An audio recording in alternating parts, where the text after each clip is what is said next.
सड़क दुर्घटन दंपति मृत्यु। लांजीपल्ली शिव मंदिर निकटस्थ जातीय राजपथ 16 आंध्र पटु आसुथिबा ट्रक हलदिया पदरु आसुथिबा बाइक को पछपटु धक्का देइथिला, जहा फल स्त्री चिन्मय राणी शतपथी घटनास्थल में मृत्यु करथिबा परि स्वामी दुर्गा प्रसाद मिश्र हॉस्पिटल में मृत्युवरण करथिले। एही अंचल में बारंबार दुर्घटना घटुथिबारु घटना को नहीं स्थानीय अंचलवासी लांजीपल्ली जातीय राजपथ ठारे फ्लाईओवर ब्रिज और मृतकों परिवार को क्षतिपूरण दाबी दीर्घ समय धरी जातीय राजपथ अवरोध करथिले।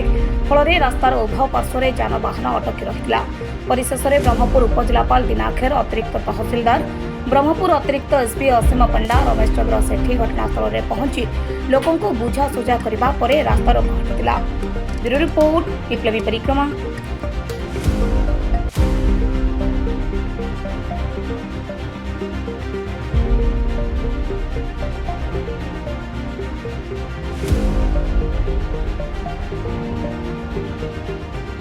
Please like, share and subscribe to our channel Biplabi Parikrama.